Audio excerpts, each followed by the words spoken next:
rayonlarda her bir bizim mahallede, her bir meşitte ustaflarını, dokumentlarını tertibe getirip yanadan preregistrasiya ötüp oldu.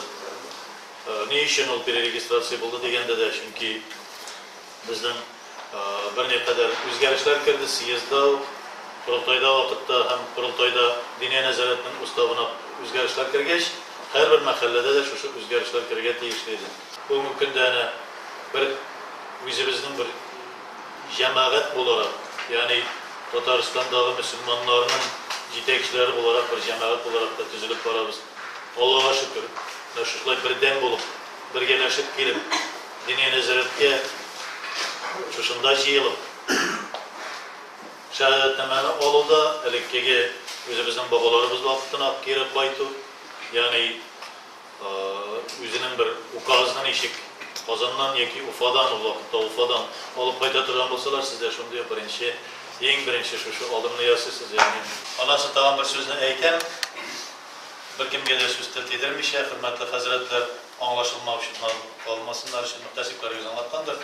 Bugünkü günde Dünya Nezaret Müfti tiresindeki şovşu baratırgan, gazetlerde, radyolarda baratırgan şovşu, fakat tertipke salgan vakitte tertipke kirget edilemegen kişilerine kışkırıp varır. Şunu biliriz. Benim taraftan bir kimde de kimsetken yok, bir kimde de indidir nahak rencitkenim yok. Fakat özümüzden ustad boyunca nişik işlerdige tiyişli, nişik bulurga tiyişli, şuşu tertipke salıbına.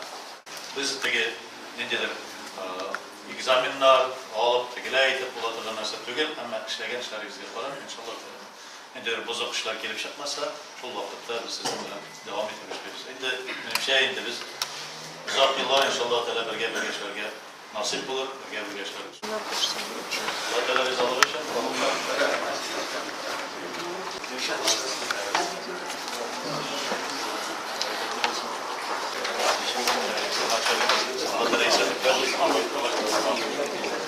Allah Teala biz alır için işlerge nasip etsin. Aldın imen iskede imen hazret.